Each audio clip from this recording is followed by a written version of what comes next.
हर 2-3 साल में कोई ना कोई ऐसी फिल्म जरूर आती है जो कि हमको बॉक्स ऑफिस का असली पोटेंशियल दिखाती है। बट जनरली एक बात नोटिस की गई है कि ये सारी फिल्में या तो खान, प्रभास या फिर कपूर की होती हैं, लेकिन ये फर्स्ट टाइम हुआ है कि किसी न्यू कमर की फिल्म ने ऐसे रिकॉर्ड्स बनाए हैं कि पूरी की पूरी इंडस्ट्री पे भारी पड़ गए हैं। दैट्स राइट, सैयारा एक ऐसी वन हॉर्स रेस निकली है जिसने 2025 के सारे रिकॉर्ड्स की ऐसी की तैसी कर दी है। और सिर्फ यही नहीं, जिस तरीके से ये फिल्म आउट परफॉर्म कर रही है, देखने में ऐसा लग रहा है कि अब ये 2025 की सेकंड हाईएस्ट ग्रॉसिंग फिल्म बन जाएगी। जस्ट इन केस अगर आपको नहीं पता कि मैं किस चीज के बारे में बात कर रहा हूं, तो आपको बता दूं, सैयारा फिल्म इसी फ्राइडे को रिलीज हुई थी, जहां पे इसका बज़ बहुत ज्यादा नहीं था। यही रीजन है कि बहुत लोगों ने ये एक्सपेक्टेशन लगाई थी कि इस फिल्म का जो पहले दिन का बिजनेस होगा वो अप्रोक्सीमेटली 4 से 5 करोड़ का होगा, लेकिन वहीं इस फिल्म का फर्स्ट डे का बिजनेस हुआ है 21.5 करोड़ का। अब ये नंबर बहुत ही ज्यादा शॉकिंग था, क्योंकि रिलीज के एक हफ्ते पहले बहुत लोगों ने इस फिल्म का नाम भी नहीं सुना था। उसके अलावा सोशल मीडिया पे भी जो कुछ बातें हो रही थी, किसी ने भी ये नहीं एक्सपेक्ट किया था कि ये फिल्म डबल डिजिट्स में ओपन करेगी। इनफैक्ट रेड 2 फिल्म जो कि इसी साल रिलीज हुई थी, जिसमें सीक्वल फैक्टर भी था और साथ ही उसमें अजय देवगन भी थे, उस फिल्म का डे 1 भी 19 करोड़ का था। तो अब इससे एक चीज तो क्लियर हो चुकी थी कि सैयारा का हाइप अच्छा खासा बन चुका है। और उससे भी ज्यादा इंटरेस्टिंग बात यह थी कि इस फिल्म का जो वर्ड ऑफ माउथ है वो काफी ज्यादा फेवरेबल रहा। स्पेशली यंगस्टर्स को, जिनको ये फिल्म टारगेट की गई थी, उनको ये फिल्म पर्टिकुलरली बहुत ज्यादा पसंद आ रही थी। और इसी वजह से सैटरडे को इस फिल्म ने अच्छा खासा जम दिखाया। और जहां बहुत लोग एक्सपेक्ट कर रहे थे कि ये फिल्म फ्राइडे वाला मैजिक नहीं रिक्रिएट कर पाएगी, वहीं सैटरडे का फिगर आया 26 करोड़ का। और उसके बाद आने वाला था संडे, जहां सभी को पता था कि ये फिल्म पीक तो हिट करेगी, लेकिन वहां सबने ये एक्सपेक्ट किया था कि शायद से इस फिल्म का जो बॉक्स ऑफिस कलेक्शन है वो 30 करोड़ के ऊपर आए। बट शॉकिंग बात ये है कि इसने 30 करोड़ नहीं बल्कि 35 करोड़ का नंबर क्रॉस किया, क्योंकि संडे का फिगर आया 35.75 करोड़। तो बेसिकली सैयारा का जो 3 दिन का वीकेंड था वो था अप्रोक्सीमेटली 83 करोड़ का।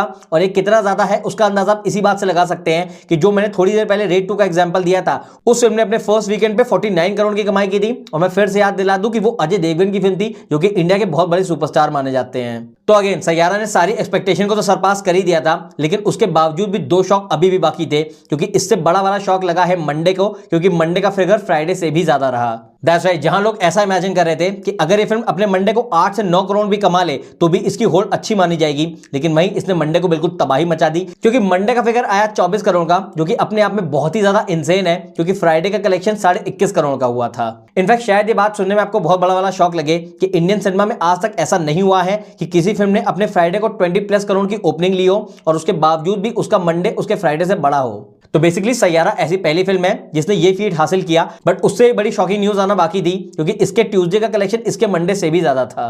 कल बेसिकली ट्यूसडे का दिन था, और अब तो ये बात सभी ने एक्सेप्ट कर ली थी कि ट्यूसडे को ये फिल्म तकरीबन 20 से 21 करोड़ कमाएगी, क्योंकि इसने मंडे को 24 करोड़ ऑलरेडी कमाया है। बट यहाँ पे वाईआरएफ ने अपना मास्टर प्लान खेला, क्योंकि उन्होंने टिकट्स के रेट कम कर दिए और इस वजह से जो एडवांस बुकिंग है वो बिल्कुल पीक करने लगी। नॉर्थ, साउथ, ईस्ट, वेस्ट सारे के सारे शोज हाउसफुल थे। और जहां नॉर्मली फिल्में टियर 2 या फिर टियर 3 सिटीज में नहीं कमाती है, वहीं सैयारा एक ऐसी फिल्म बन के आई जिसने सिंगल स्क्रीन में भी काफी बड़ा वाला बॉम्ब फोड़ा, और इस वजह से ट्यूसडे का फिगर आया 25 करोड़ का। यानी अगर आप ट्रेंड नोटिस कर रहे हो तो मंडे जो है वो फ्राइडे से बड़ा रहा, ट्यूसडे जो है वो मंडे से बड़ा रहा, और इस तरीके से जो 5 दिन का सैयारा का टोटल है वो है 132 करोड़ का। अब ये फिगर अपने आप में कितना बड़ा वाला माइलस्टोन है उसका अंदाजा आप फिल्म के बजट से लगा सकते हैं। नॉर्मली जब ऐसी म्यूजिकल ड्रामास बनती हैं तो उसका बजट 100 से 120 करोड़ का होता है, बट क्योंकि इस फिल्म में सिर्फ और सिर्फ न्यू कमर्स ही थे, तो इस फिल्म का बजट मात्र 60 करोड़ था।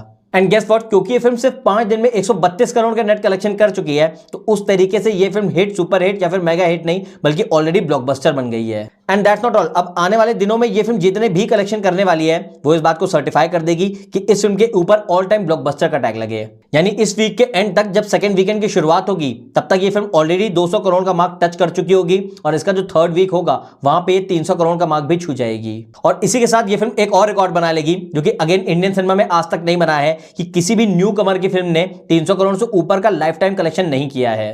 विच बेसिकली मीन्स कि न्यू कमर अहान पांडे और अनीत पाड़ा के लिए बहुत बड़ी वाली अचीवमेंट है। और सिर्फ यही नहीं, आने वाले टाइम में भी ऐसी कोई फिल्म नहीं दिखाई दे रही है जो कि सैयारा को बीट कर पाएगी।